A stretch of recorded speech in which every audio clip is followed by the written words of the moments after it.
Welcome to Amiga Ireland. It's our May episode. I'm Irla. I'm Rob. And I'm Luke. In today's episode, webcam software for 68K Amigas. Take a quick look at spreadsheets on the Amiga. And new viruses. Scary.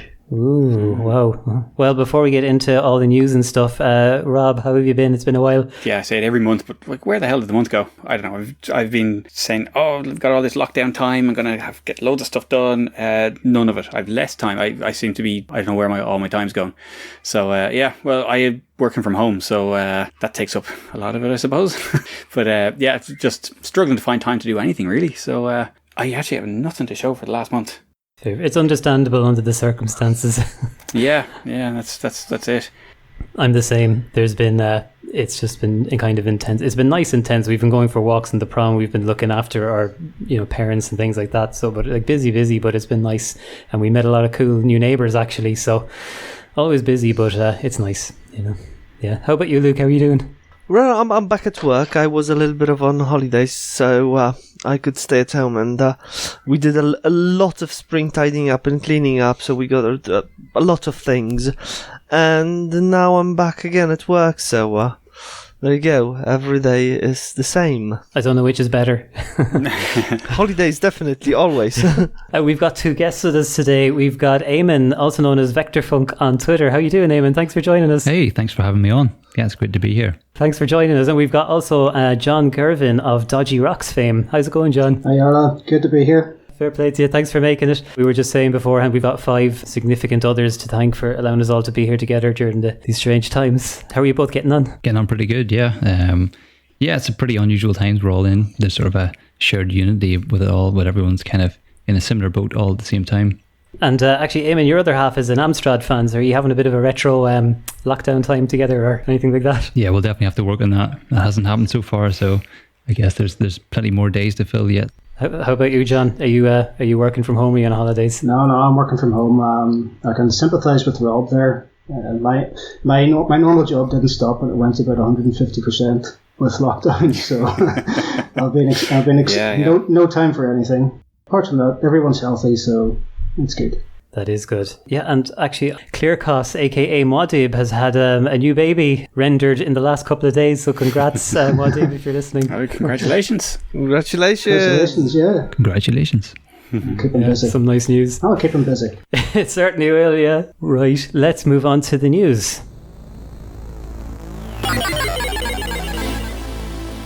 Ham converts JPEG, GIF and PNG images to Amiga graphic modes, ILBM and IFF. It's a beta that's been updated in recent weeks and includes updates such as adding a border and command line control. It supports parallel ham conversion using brute force search. It can support graphic modes such as extra half bright, ham 6, 8, all sorts of color indexes and color modes. It requires Java. It runs on a modern machine, and then it gives you an output that you can transfer over to your Amiga. This seems bizarre in this day and age, but there have been a couple of new Amiga viruses have been spotted in the wild. There's at least one was in an Aminet upload, so it's been taken care of. But there are people who have downloaded it, and it is frankly bizarre. Like what are people doing? But in a way, you can kind of see that as the maybe the resurgence in popularity of the platform, or maybe the boredom of some people if during lockdown or whatever. But there you go. So there are a couple to look out for. Now, given that there haven't been new viruses in many years, the existing virus checker definitions are probably 10, 20 years old and won't catch them. So there are efforts underway to try and sort that out. But in the meantime, just keep your eye on it. A link we'll have in the show notes there with the information about the viruses and the archives that they were found in. So just be a little bit wary of these things. And just bizarre though. I'm really curious whether there are new old stock viruses, if I may describe it like that, or are they just really like a freshly written viruses, just like a couple of weeks ago or months ago. That's very curious, to be honest, because a virus doesn't attack a dead organism, dead system, and it means that the popularity of actually our like a favorite platform has increased enough to be like a visible in target, a viral world. Yeah, it's interesting. All right, that's a positive sign. Yeah, that's that's the way I was saying. It's a positive way of looking at it. All right, but like there have been a couple of viruses that have made it into Aminet archives and into various packages that people have been downloading. They up until now they've all been previously known viruses. So once you had a virus checker or install a virus checker, you could sort it out. But these ones haven't been seen before. So whether they're new or whether they're just released from stasis on some cover disk somewhere, we don't know. But they're not. They haven't been seen before, and it's interesting. We've got another news item, and this time it's Unrar version 5.90. That's just been released to Aminet, of course. The usual bug fixes and updates. I don't think Unrar is the most popular one on Amiga, to be honest, guys. I think still LHA and Zip, I think, are the most popular archivers and unarchivers for Amiga. What do you think? Yeah, no, it is less used, but it's like Zip. You will get files that might not necessarily be Amiga specific that you want to open. Let's say artwork or something like assets for something, and they could be packed up with RAR. So it's not. And of course, if we're getting a lot of ports that need the original game files and things like that. Like let's say you want to install Quake, you might get that as a RAR file. RetroPie version 4.6 has been released, which brings support for the Raspberry Pi 4. I was talking recently to Seamus Doyle, and he is getting himself a Pi 4, so I know that's one person who will be upgrading to this, but it's going to support emulation a lot better with its extra power, I suppose. The Raspberry Pi 4 was announced in June of 2019, so a lot of people have been waiting anxiously for something like RetroPie to come along to really give them an excuse to get stuck into the Raspberry Pi. Yeah, I've been waiting until this to get a Pi 4 myself. It's on my list as well, but I'm kind of like, in all seriousness, what'll I do with it? I'll add it to the pile of other Raspberry Pis that are lying around the place here. But it's a beast of a machine, the Pi 4. It really is. So for not just for Amiga emulation, but for emulation in general, it is very capable. And they upgraded the base spec recently as well. So you got the 2 gig of RAM is the base model of the Pi 4 now. Wow, it's a serious machine for the money, especially. We need one for every projector in the Sheraton Hotel, I think, next year. Yeah. Camera is a small webcam software that uses VHI drivers on 68K Amigas. I had to take read this twice to believe my eyes. But images can be regularly captured locally in dynamic folders and uploaded to FTP servers as JPEG or PNG files. And it can even dynamically generate text to print on top of the images. It's amazing. Amiga 1200. I'm hoping to try that out actually as soon as I get some time. Mm-hmm. Right, and Amiga SSL gets version 4.5, again uploaded to Aminet. Very useful add-on for Eyebrows 2.5, and with this version it also goes open source. AmiBerry version 3.1.3.1 has been released, which brings improved WHD load, and just-in-time support has been added, along with a set of bug fixes. Dimitri is actually the person who does most of the work on AmiBerry, so fair play, Dimitri, you're obviously still busy. Dimitri did that really interesting talk on the Raspberry Pi cluster for rendering. Very interesting guy, and he's got his fingers in lots of different projects, including iGame, I think. HomeBank 4.6.3 for OS4 is available. Transactions features such as breaking them down by category and cash flow diagrams are the new features that have been added. I've been using HomeBank. I first used it, I think, about 20 years ago in college on Linux. I can't believe that it's still going and it's available on OS4. It's brilliant. It was really good even back then, so it must be fantastic now. More OS4 news. Odyssey web browser now on GitHub, and that's had a good few updates in recent times. So there's been a bit of activity there, which is great to see.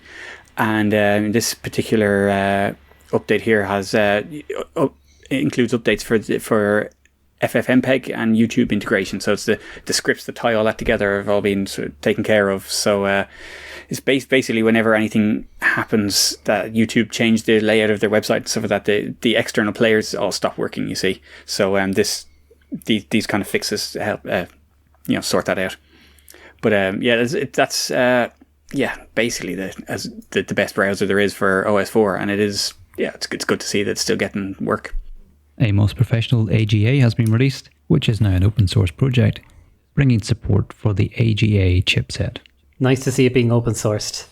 Yeah, it looks like it's been open source since around 2012, and it looks like the development's kind of picked up again, so it's good to see open source projects bringing new things to the Amiga. Okay, it was already open sourced. Okay, well, that's going to be cut out.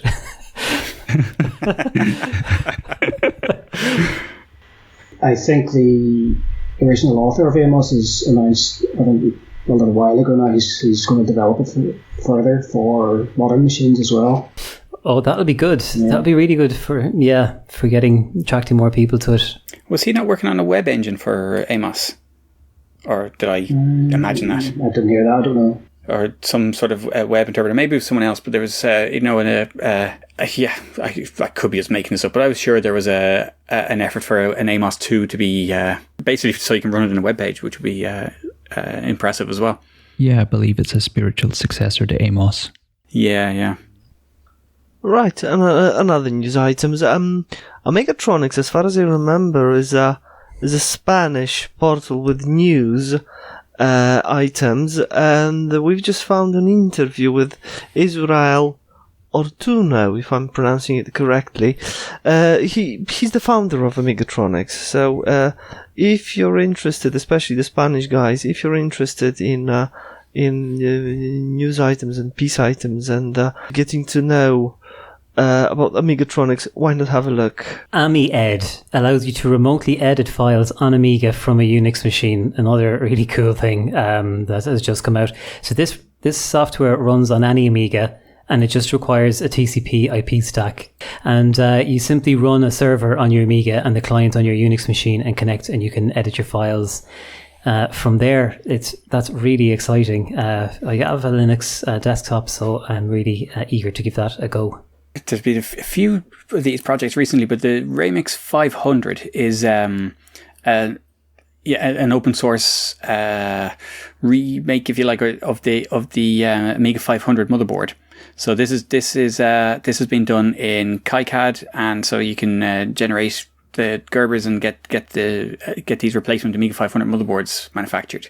So there have been a couple of different ones up until now, and but this is one that's like just fully open source, as in the actual sources there. A lot of the time when you have an open project like this, you have the capability to make the boards, but you don't have the actual source. So this is useful if you want to add modifications to it and make improvements to your own Amiga 500 or to have your own take on the Amiga 500.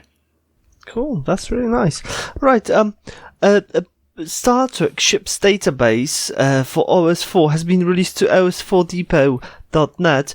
Over 500 megabytes of data with pictures, with descriptions has been released. So if you're a Star Trek fan, as the majority of us here probably, have a look, read through. You won't disappoint yourself. I'm a big fan of Star Trek, to be honest, especially Next Generation with Picard, Riker, and Data. So that's going to be nice. Same here. This makes me want to get an OS4 machine even more now. Yeah. Yeah, actually, the exact same thought crossed my mind just for that alone. It's like the best of both worlds. Yeah. Pardon the. Oh, very good. Yeah. See what you did there. Season 2, episode 9. Oh, very good, Luke. Wow. Full marks. I can proudly say I couldn't quote you what episode that was from. I really like Next Generation. Fair play, That's just, fair play. like a show from my childhood. Maybe we should think about doing another podcast, guys. Start a Star Trek podcast. Yeah, I'd be totally up for it. I think we would be, like a little bit behind after Americans because they're really good. I think I've seen and I've listened to a little bit of American Star Trek podcast, and they are really good ones. Yeah, but we could put the European twist on it. Like we can compare which Bringlogi are most like our uncles, or Yeah, sure. Live long and prosper. This is an interesting one. It came from the Desert audio drama. It's 10 minutes long on YouTube, and it's full cast. I think it's 2 people, but it's actually quite good. It's just they've picked an interrogation scene, and it was really nice to listen to. It recaptured the environment of It Came from the Desert, which came out in the Amiga way back. And actually another thing I found, which is more discovery, but that there was actually a movie made some years later. And last news item for today is it was more OS4 news. There was a release of Spotless for OS4, so that's a debugger. So it's probably a bit of a niche thing, really. But if you do any coding, how useful once you get beyond certain basic stuff, how useful a proper debugger can be. And it's a bit of a weak spot in all the Amiga varieties. So it's nice to see that this is kind of a fairly sophisticated debugging suite for OS4. So an OS3 version would be nice as well, but this apparently has been it uses a lot of PPC specific stuff, so porting it would be very, very difficult. But it's good to see all the same. Okay, let's move on to the games. Happy Bat is a Flappy Bird clone for AGA Amiga machines made with Red Pill. I ran this on an A1200 and it ran very nicely. We've got the link for that on AmiNet. We've mentioned it before, but there's a version of the Chaos Engine, or a take on the Chaos Engine, in the works for the Commodore 64. And so there's a new teaser available now, so you can have a look at that. But it's considering the limits of the C64, it looks very impressive. Music is also a really great one. I really look forward to that one because it's a really great game. One of the Amiga classics, just like Flashback, for example, or Another World. Right, and we've got another game. Fred's Journey is a very nice and colourful platformer. The thing is, I remember that game, again, from the C64 world, from the early 90s, and it was called Fred's Back. I think there were like 3 or 4 parts, and I got like really nicely surprised actually when I saw that game released during the revision compo. So it's a really nice game. Have a look. Speaking of Amiga classics, released in April was Project Osiris, which was a total conversion of Alien Breed 3D. It was a game which I really, really liked on the Amiga. This has been converted to the GZ Doom, modern Doom engine. It's really quite good. I've played through the first 7 or 8 levels with it, and while it's not sort of a absolutely 100% accurate port or copy of Alien Breed 3D, it's very similar and it's good. So check it out. That's awesome. Yeah. Back in the Amiga days, and I did some work with it, Alien Breed 3D. Some of the tools that I wrote down were used to help make this Project Osiris, and so to extract. Really? Yeah, to extract the Alien Breed 3D levels. Wow. And I started a total conversion to Quake. So I wrote a tool that converted Alien Breed 3D levels to Quake levels. But I stopped that because Quake couldn't actually support the Alien Breed 3D level sizes. But it's really, yeah, Alien Breed 3D has huge levels. Yeah. And the Quake 1 and Quake 2 engines couldn't support that size. That's so mad. It's 23 years later, I'm glad that something has actually come with these tools. That's fantastic. Yeah, so it's probably one of my favorite games in the Amiga. So it's great to see this, and it's certainly in feel, it's a very faithful conversion. And John, I saw on Aminet, your name has come up a few times, just totally by accident. I find it really funny that I keep coming across your name. So you did a patch for Alien Breed 3D that, improved controls and stuff like that. How long ago was that? That was probably around the same time, so 97, I think. Yeah. I mean, that was a very simple patch that just called into the OS to call an operating system function to say, I have a joypad attached, it's this type. Because I think the auto detection didn't work properly in Alien Breed 3D, something like that. I don't know. It was 20 years ago. I don't remember. the source code's on there as well, so have a look. Brilliant. Fair play to you. That's great.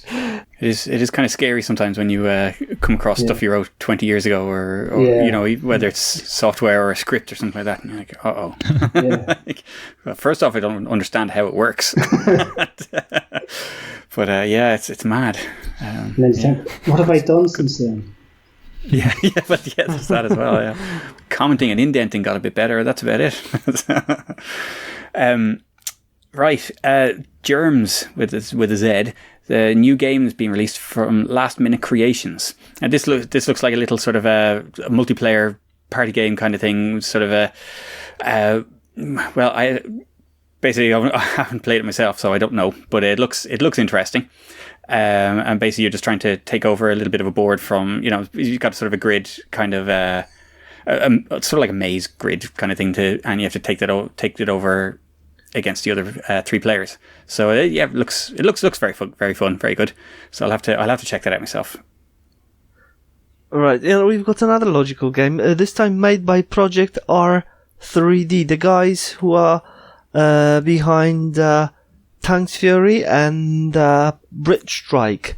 Zgred, that's the name of the game actually, which can be translated into a rogue. Actually, and it's a logical game where you push blocks, very colorful, and again it was released during Revision Game Compo. Very nice and colorful. I was looking at the screenshots there, and it looks very colorful. Yep, it is. Jumping Around is a very simple Blitz basic game that's been uploaded to Aminet. I had some difficulty actually playing and controlling this, so I don't know, is it me or is it yet to be updated? But what's interesting about the game besides all that is that the author said if he gets 1,000 downloads, he'll release the code, and he has almost 840 something downloads so far. So if you're interested in learning how to make a Blitz basic game, you can see how he got this main sprite to react to the joystick and how the opponents are programmed and stuff like that. So interesting to be able to open up something that doesn't have too much code in it, maybe, so you can get a sense of what's going on. And we've got another blast from the past, this time from 1994 by Wanted Team, a game previously unreleased called Świdroń. It's an unreleased Boulder Dash clone. Again, very nice, very colorful. If you're a fan of Boulder Dash, I'm sure you won't be disappointed. Fix-It Felix has been released on the C64. I think it's Fix-It Felix Jr., which is I'm sure everyone's familiar with the old arcade game. But so there's a very nice looking C64 port for release there. So definitely worth checking out. And we couldn't end the games section without talking to John, who is the author of Dodgy Rocks, about Dodgy Rocks. So before the Amiga Ireland event came out, Dodgy Rocks got released, and there was even, I think, a seasonal edition released at one point. Is that right, John? That's right. The Santa Rocks came out just before Christmas. Santa Rocks, that's right. Yeah.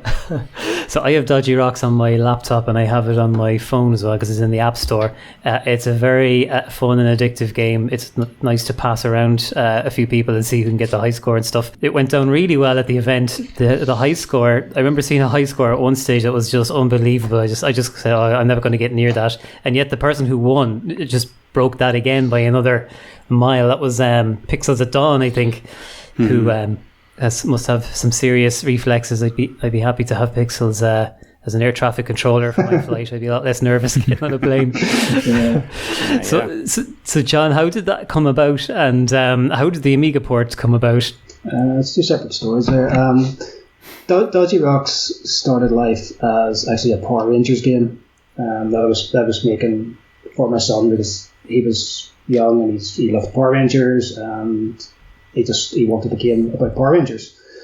Simple as that. So, but obviously I couldn't release that because Bandai, whoever owns Power Rangers these days, would come down on me. So it got a rebrand, and over the course of 2019, I just refined it and played it and tuned it. It came out in September, actually on my son's birthday, so it was very apt. Wow. Yeah, and shortly after that, I started looking around for. I think it was maybe Yarla suggested this, but it would be a good game, a good high score competition game for Amiga Ireland 2020, which at that point was 2 or 3 months away. And Rob very kindly stepped up. I said, 2 or 3 months is loads of time. He said loads of time. But Rob has obviously never really worked on games too much there. Well, just still not used to having a kid, that's the problem. Oh, yeah, that takes some adjustment. So over the next couple of months, Rob crunched on and did actually a really very accurate port of Dodgy Rocks that runs on an A1200 in Blitz Basic, wasn't it? Mm-hmm. Yeah, so... That's it, yeah. Yeah, and that you're right, I mean, that did go down really, really well at the show. I think there's one point where people were queuing to get on it, and there were 2 machines going on, and some of the scores were unbelievable. Yeah. And it really went, people were playing right down to the wire at the end of the show. So that was good for me. I really enjoyed seeing that. Absolutely, it was great. Now, the thing with the scores is that there were a couple of minor gameplay issues that I didn't cop compared to the original, but they've long since been fixed. But there was also a crashy bug that I still haven't fixed, and that is sitting on my to-do list since then, unfortunately. So the gameplay stuff is all sorted out the same day, basically. But this thing I just kind of gave up one day, and I'm kind of like, I'll give it a while, and then I'll go back to it sometime soon. Yeah, Rob was busy doing bug fixes and taking notes on the day. So. 2.5 pages of notes, if I remember right. Pages and pages of notes, yes. But there were a couple of key gameplay things that meant the scores couldn't really compare to the PC version, to the phone version. But that's all sorted. Great. Yeah, see, this is the thing. I thought come April, my wife was going to be going away for a month, and I was going to have all this free time. And basically the opposite has happened. No one's going anywhere, and so I have no free time. And so, so I thought, I'll get it all sorted then. And sure, it's not happening. Yeah. So I will get to it, and we will have an Dodgy Rocks release, well, hopefully in the next month or 2. You heard it here, folks. You heard it here. Yeah. Yeah, I hear you with the time, actually, and having the kid at home. I just remembered one of the things that is a massive time sink is the homeschooling, because it's done online, video classes, but if the teacher doesn't have a good mic or something, or, whatever, you need to be there. So I'm basically back in secondary school now, first year, which is a real trip. We're doing homeschooling as well. It's taken up a lot of time, and I mean, just like Rob, just like Yarla, I had great plans in February, which have all gone in the bin. Yeah. I was hoping to have an Easter version of Dodgy Rocks out, which hasn't happened. There was talk of a Commodore 64 Dodgy Rocks, which hasn't happened. I had plans to finish off an Amiga game that I was resurrecting from back in the day, and I haven't got near any of it. Dodgy Rocks is going to end up like Doom, where it runs on everything. Yeah. Can it run Dodgy Rocks? Yeah. Yeah. Oh, how about the VIC-20? Actually, you got a VIC-20, didn't you? Yeah, I bought a VIC-20 shortly before everything shut down. Fiddling away with that, it's sort of stalled because I can't get to a 3D printer to do some of this, to build some of the cases that I want to make. Cool. Yeah, but the machine more or less works, and if I had, again, the magic more time, I bought it with the intention of maybe doing some actual retro game development after fixing it up, and then maybe bring something to Amiga Ireland 2021. Oh, amazing. But as I said, February plans have all gone in the bin. It's a theme for this podcast. And Eamon, I think in some of the photographs I saw yourself and the missus actually playing Dodgy Rocks, or at least sitting around it. Did you get a go? Oh, we did, yeah. It's one of those things. It's like deceivingly easy, but the difficulty ramps up like very quickly. So yeah, I don't remember getting a high score as such, but it definitely was a lot of fun to play. Yeah. Glad you liked it. Yeah, it was a great addition to the event. Yeah, I remember now the first time I got past whatever number of levels you have to get to realise your opponent gets much smarter, and I just thought, oh Jesus. I just thought I'd master it. It's like a false summit, you know? Yeah. Yeah, it's very good. I've got this sussed, I can do this. Yeah. Nope. You think that, and then the fireballs appear. That's it, yeah. That's it. Okay, let's move on to discoveries. So my first discovery is ARC, ARC, which stands for Adam's Recipe Application. It's just a recipe manager, but I tried them all on Aminet, and this one to me seems like the best one. It has a really nice interface. It has over 1 megabyte of recipes, so that's just pure text, so that's a lot of recipes. You can search and export individual recipes. This was done in 1998, so one thing that surprised me for 1998 was to see a huge selection of vegan recipes in it. It's bizarre to hear it when you say it like that. You know, you've tried all the recipe applications on Aminet. Like, you know, there's more than one. Like, you know, the fact that it exists at all is bizarre, but it does show you like what Aminet is like. And there just recently, I'll just give it a quick mention. Someone raised a good point that, like, you know, Aminet is completely run by volunteers. It's a massive archive. And, you know, what was it, like 20 or 30 gigs or something? I can't remember what size it is, but there's an awful lot of stuff there stretching back 25 years, 30 years on the of, you know, Amiga stuff, and you still get like multiple uploads every day to it. So you know, if you do make use of it, and you have made use of it over the last quarter of a century, you know, just throw them the price of a beer or something. They'd greatly appreciate that. But okay, so the next discovery now that I have, this actually came from an old article written by our own Carl Jekyll, who did the C programming, C cross compilation workshop there at Amiga Ireland. Now, and this is about a client for video conferencing on the Amiga. So I know we were talking about the webcam software earlier, and this is bizarre though, because this is back in the mid 90s. That basically CUC-me is the name of it, and it was this protocol for an open protocol for video conferencing and for webcams and things like that. And so, you know, the way things back then were kind of like a bit open, like it was IRC kind of time, and so anyone could write an IRC client because the specs were open, and you all you had to do was write your client, and away you go. So this was a similar idea, but for video conferencing, and there was an Amiga client, and it worked. And there's a screenshot in the thing of, you know, just multiple windows open on the workbench, you know, multiple resizable windows, each showing a different person.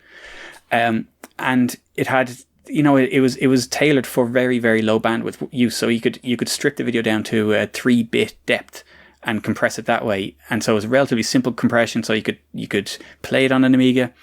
You're probably not talking high frame rates or anything like that, but, you know, and just like 3-bit grayscale graphics. But, you know, it meant you could run this video conferencing over, like, you know, a 28K modem, which is nuts. You know, you think, you know, like any of the video conferencing stuff these days just like dies a death if you have less than a 1 meg connection. And this was running on 28K modems. It's amazing, and it just bizarre and unfortunate that it kind of got, you know, I've never heard of it, and it got forgotten pretty quickly. I suppose the protocol and everything's long dead, I'd say. But you know, with all the proprietary stuff now. But it'd be an amazing thing just to set up a little hub of that if you could. You know, maybe I'll have a look at that at some point on the project list. Cool. Oh, that's really nice. Really nice. Right. Another one would be Commander 85. That's my discovery, and it's a nostalgic sci-fi thriller and a hacker simulator set in the 80s. It's actually a Kickstarter project started by a company in Poland, and the plot is about a main character who gets a computer. The computer is actually called Commander, the action takes place in 85, and the computer itself bears a huge resemblance to actually Amiga.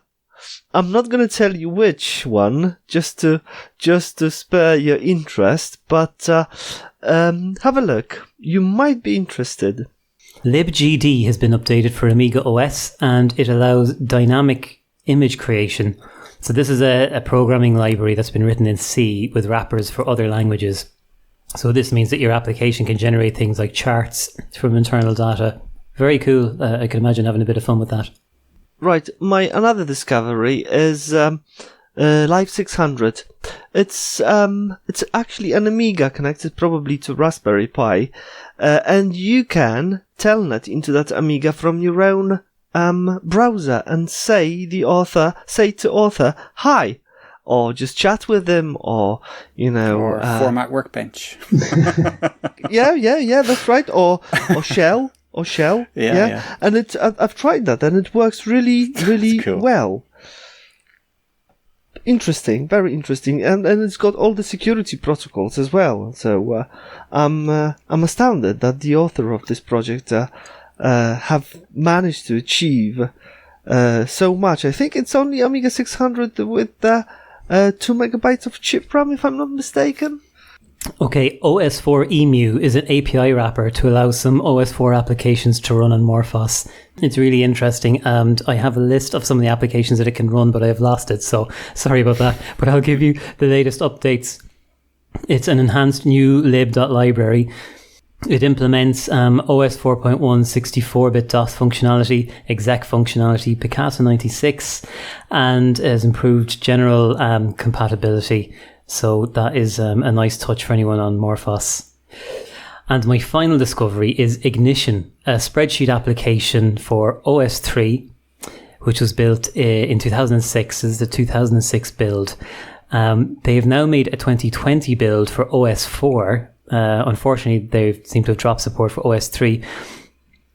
But they've got some really nice features. Your spreadsheets can... So I use Final Calc, and there's a few things missing from it that I'd really like. I think colouring of cells, or colouring of the text in cells. I forget, that was something I was really looking for. But on this, it seems like it has got everything you would want, really, for an average spreadsheet. It's got drop-down lists, and it supports a database for addresses and other features like that. So if you're on OS 4, it's a really nice one to check out. And if you're on OS 3, you can still get that old binary from 2006.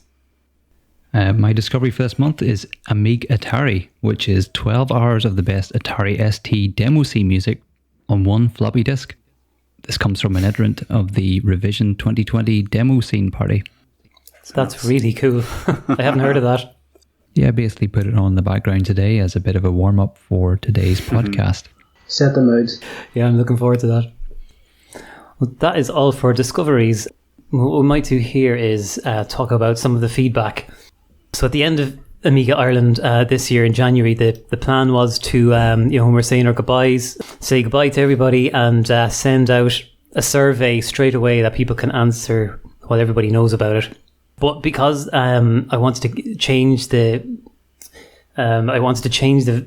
survey to kind of ask more questions, because there was a lot of changes and the kind of unexpected things happened in the event. So I wanted to capture all that kind of stuff too. So I decided not to do it then, and I went and waited and changed the survey and added more kind of questions to it. So it took longer, and of course it goes into people's spam because they're not expecting it. And so anyway, we're going to go through some of the feedback, and we'll probably break it up over a few episodes. It's been really positive, really constructive. Thanks to everybody who took the time to complete the survey. And so here are the anonymous survey results. Okay, so the first question we asked was, what was your overall experience of Amiga Ireland 2020? So there was one option, dissatisfied. I wouldn't recommend it. That was 0%, thankfully, this year. So I'm glad nobody had a bad time. Yeah, you never know. Neutral, I can take it or leave it. That was 11%. And satisfied, I want to return, was 89%. It is nice. I think we could have done better, but I think I know how we could have done better, because there were some mistakes that were just hard to catch on the day with the setup we had. we can talk about those later because we've got some helpful comments that we'll get to another time. Then we've got the next question. The next question was, how was the meal? So 54% are happy to go wherever the crowd is. 30% want the same meal next year. 60% can't join because of dietary requirements or because they don't like the menu. From the time that when I was at Amiga Island, I was pretty happy with the meal. So I'd go, for example, with happy to go whatever the crowd is. I really like the food there. But it's it's the most popular area, restaurant in the area. It's tricky to find a place that everyone's happy with. I just know from personal life, if there's a christening or whatever, to get something, not everyone wants to eat Italian food because they want cream or oil, or not everyone's Indian. But I think it's pretty good. But what we'll do next year is on the Saturday we'll experiment with the restaurant. I think we'll have an option to buy into a meal there in the hotel, because the restaurant is right across from the archway entrance basically into Amiga Ireland, so they're kind of all one. The restaurant and the event are practically all one, so we can try that out, and then we can do a sort of an A/B test survey thing and see is there a massive preference between one and the other. Well, like you say, that's 84% of people who were happy enough or were fine with the restaurant, so it's not it wasn't bad. Okay, so the next question we asked was, we flew in our first guest this year. Would you be willing to pay a €5 increase to continue this? 85% said they were happy to do this, so that's to pay an extra €5 in order to get a special guest. 12% said they would pay €2, and there were some suggesting that they'd add even more to the ticket price. So there might be scope there for a voluntary contribution. We'll have to think about that. We have a couple of options for next year for guests. When we fly somebody in, it depends where we fly them from. So one thing I learned this year is if somebody's flying in from the States, they really need to get there the day before because they're going to be wrecked. It's not like somebody flying in from Europe where they can arrive on the day and be fine, They really need the extra day or they're going to be seriously jet lagged. So we'll need to think about, compare what are the options, what do we have in the kitty on the day. But it's nice that people are kind of willing to pay extra if we need it. That said, we've got another question later on where we'll see what people really want and come to the event for. Is it for VIPs or is it for other stuff? And there's an interesting answer there too. So we can see what we can do. We've got a few options. We can fly in. One option is to fly in anyone we want and get as much kind of out of sponsorship and ticket sales to cover it. The other is to fly in somebody who's a bit closer, maybe from Europe, which would kind of reduce costs. And another one then is to go back to the Skype thing, or Zoom or whatever. And we could even do two of those, one on Friday and one on Saturday this time around. But that said, we're talking to two people, one for a video interview and another one to potentially come. So we'll see. We made enough. I can't say yet. To be honest, when the virus came out, I just said, "Geez, I'm not going to announce anything because God knows what's going to happen. No, that's who's going to be left? Will there be any humans left in the face of the earth?" We made enough this year to cover the venue again next year, but we didn't do massively well. We did lose overall, so to get somebody back in will be tight. So we'll have to wait and see. But maybe there's a way between ticket sale increase and sponsorship that we can make that happen again. The next question is, do we hold the event in the right location? Over 80% of people agree. The remainder put comments in and chose other options, such as that maybe if we find a cheaper venue to consider changing, or that we should move closer to somewhere like an airport based place like Dublin City, or Cork or something, so international visitors can get in and out easier. It's a tricky one. We started purely as a local thing, and we picked Athlone to be central so that everyone can get, from all around the country, because it's not as small as Ireland is. There's some particular routes where suddenly it takes you hours, That was the reason for Athlone. At the moment, where over 80% of people... Equally awkward for everyone. Yeah, equally awkward. Yeah, that's a good way of putting it. Yeah. I think people like the area too.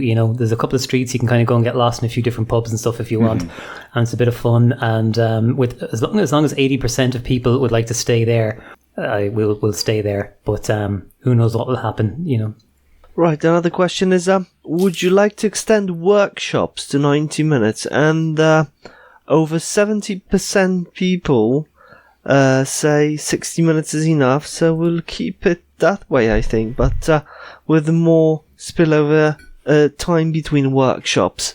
So I think 60 minutes is all right if it comes to workshops. What do you think? I think attention span is, something to consider an event like that. That's right. The longer you make it, the more likely someone is to miss something else, and the less likely they would be to commit to it then.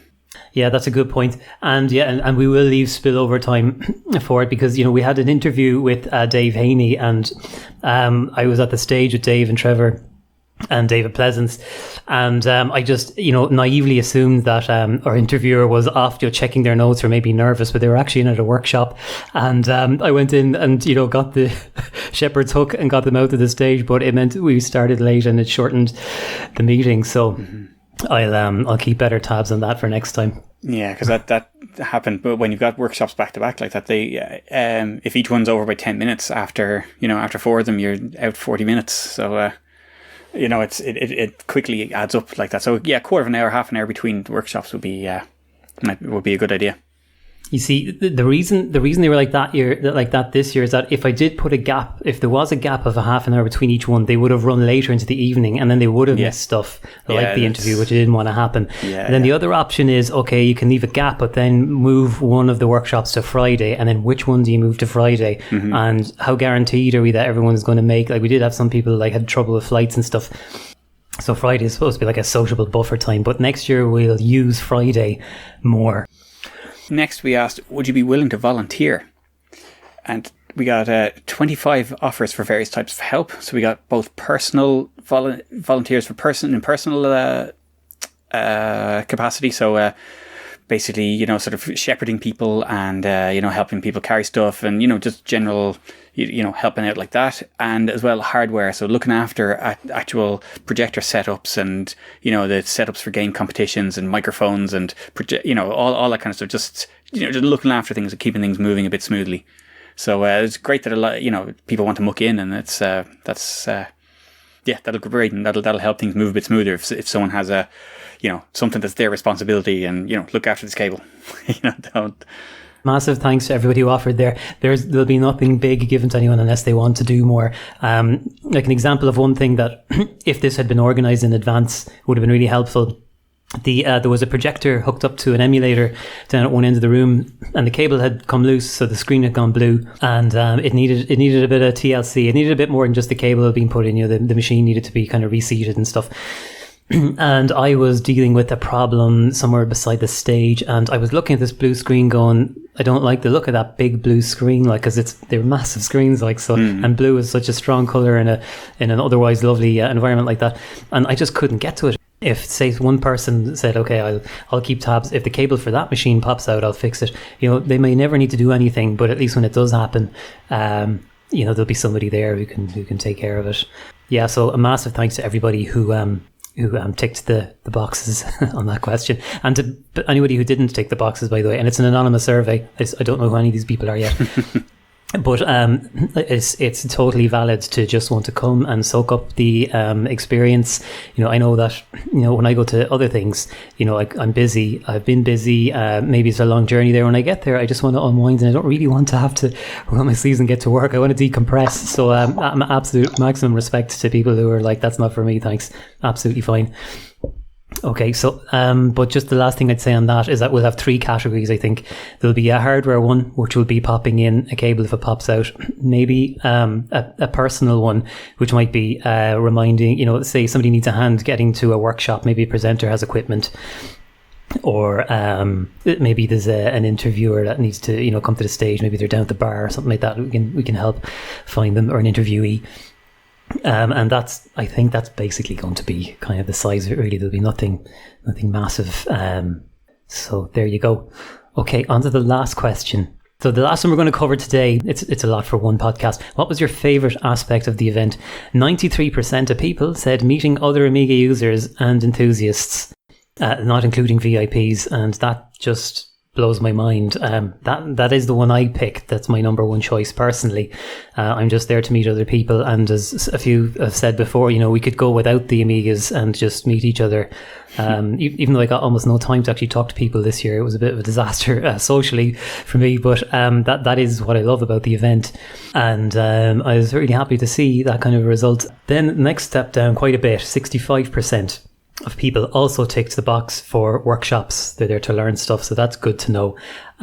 We had our highest number of workshops ever this year. I hope we can equal that again next year. I know we won't have Pixel Vixen because she's in Japan, and looks like she's really enjoying her job, actually, doing some amazing artwork. It's absolutely stunning. So we've already had people approach us with workshop ideas that they have basically planned, and they're completed and ready to go. They're going in. Nice.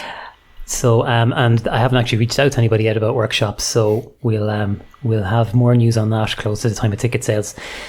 60% of people gaming, so the games then come in there at 60%. So, and there were some comments. We'll get to the comments, by the way, for all these sections in another podcast, because I think they'll just take more time. And okay, so then we've got 58%, and there's 3 categories tied here. So that's meeting VIPs. So that's like Trevor Dickinson, Dave Presence, Dave Haney. Anyway, there's and all the others like that. There's the after event activities come in here too at 58%. So that's stuff like the pub on Saturday night and the meetup on Sunday morning, and interviews. And then below that we have everything else basically comes in, lower than that. And the comments have kind of been around, look, we come for the atmosphere. The atmosphere alone is worth turning up for, which is cool. And thanks to everyone again who comes, because you make the atmosphere. There was another comment there asking, could we get other machines on display?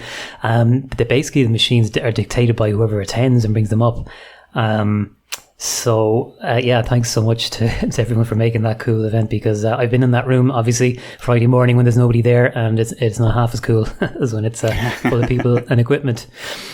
We will go back and talk about the different elements of the event again in another podcast. Is that the last part to cover for this one?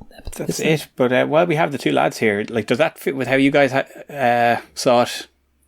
Yeah, it's close. I love the atmosphere. I love just spending the day there. It was good this year for me because I was actually much more involved in the event rather than the competition. Yeah. The Rocks competition. So, and the after hours activities as well are a big thing for me. So it's all, I guess for me, it's really about the community and atmosphere. Yeah, big elements. Definitely catching up with other people that are interested in similar things as well. Yeah. And everything that's happening around the screens, around the room as well, it really helps to add to the ambience. Yeah, and seeing a lot of the different Amigas that exist these days, and even some of the sort of stranger machines like the Mr. FPGA machines and all the new hardware that's come out. Some people bring those, and that's great. I find that interesting as well. Mm-hmm. Yeah, good stuff. Yeah, there was some cool stuff on display this year. Next up is Ask Amiga. I've got one for you, Rob. I use Wi-Fi a lot on my A1200. I got a card from Luke, actually. That's how we met, Luke. Was me buying a Wi-Fi card off you. There was no Amiga Ireland or anything back then. And I got a load of help off. Luke is very patient. So I ended up with Wi-Fi, and I used it an awful lot. I use the browser, but sometimes I'll just use wget to download something and stuff like that. But when I run WHD load, what will happen is a game will launch, and I just get a black screen and it won't play. And the problem is that the physical hardware, if I pull out the PCM CIA card, the Wi-Fi, the game will run. So, which is fine. But it means when I come out of the game, I have to put the card back in. But my question to you really is, do you know why that happens? And is it possible to work around that on a hardware or a software level? Yeah, it's well, basically what it is an unhandled interrupt. So the game will not know what to do with an interrupt that an incoming TCP packet. What the hell is this? What do we do with this? I'm not, it predates a lot of that stuff, to be fair. So so the games just don't handle interrupts very well, and you'll actually get the same thing. If you leave a serial cable connected and you send something down the serial port, it's instant crash for a lot of WHD load games. So basically, if you trigger an interrupt that the game's not going to handle, it'll just crash out of it, and WHD load will it'll either give you an error message or it'll just lock up, and that's it.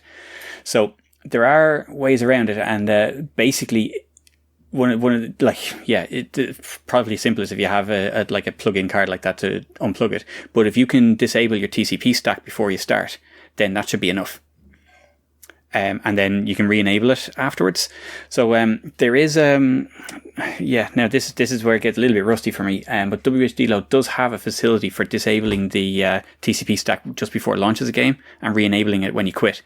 But the exact settings you need to do, there's something in a config file in the WHD Load config file.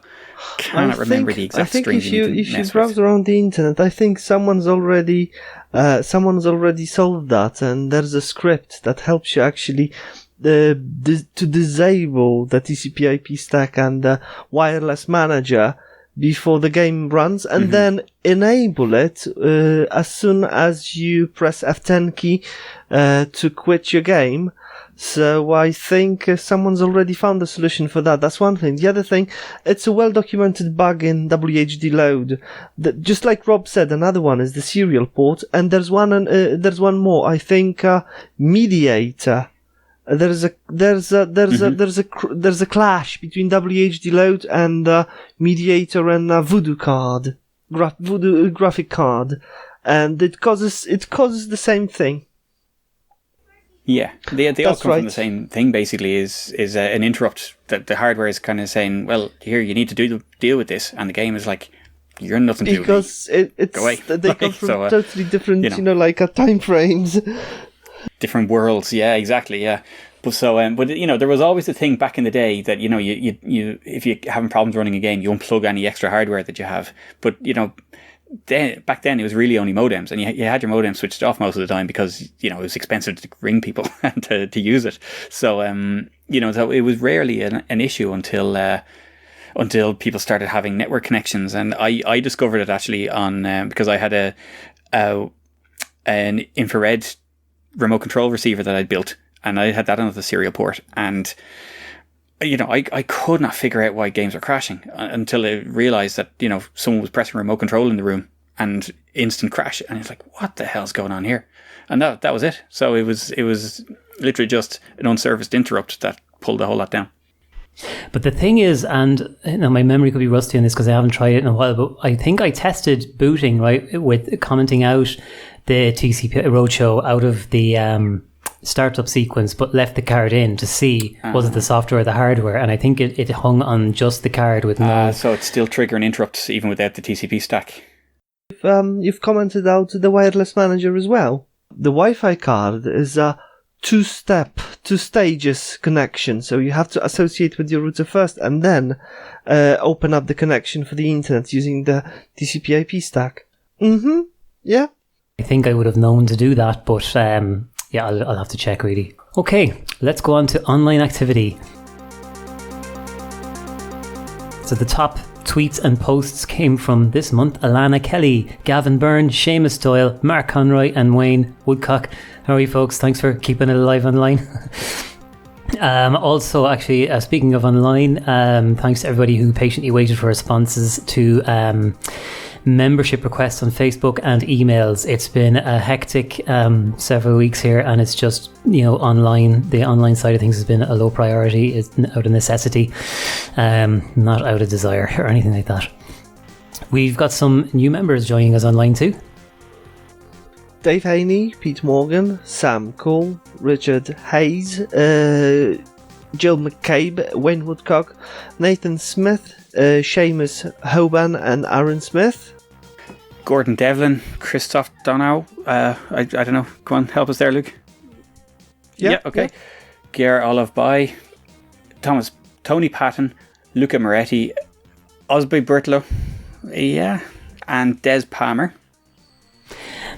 Paco Milan Robles, Dwayne Johnson, Jan Halholm, Mike Romiga, Raymond Morin, Pedro Mesquita Marias, Graham Delta, Martin Lee Murphy. Welcome to everybody, and thanks for joining us. that's all from us from this month. And big thanks to John and Eamon as well for joining us this month, taking time out. It's nice having you, lads. Good to be here. Thank you. Yeah, thanks for having us on. Thank you, guys. Okay, so until next time. Music was by Virtual Dimensions and Banjo Guy Ollie. Did we miss anything this month? Let us know on social media or email info@amigausers.ie. This show was edited by Anthony Jarvis, and we're playing out with Keep the Rhythm by Fusion Mixer, which came third place at Amiga Ireland 2020. Bye-bye. Bye-bye. Bye. Bye. Bye-bye.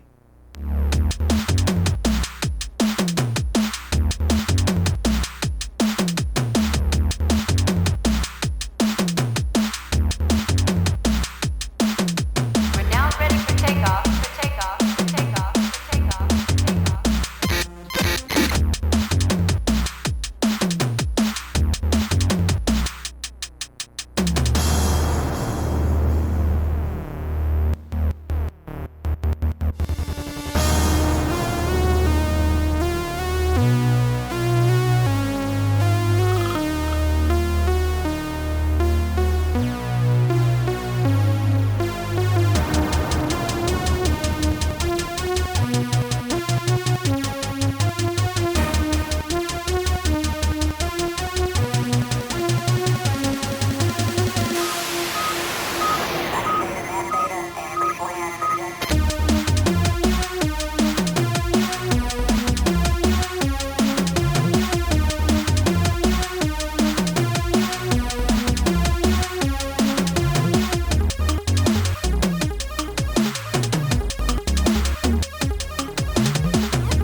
Yeah.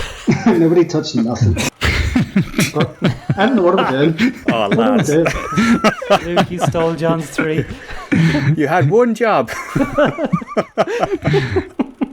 At least we've got plenty of Start outtakes. again. Oh, dear. Okay. Start again. Start again.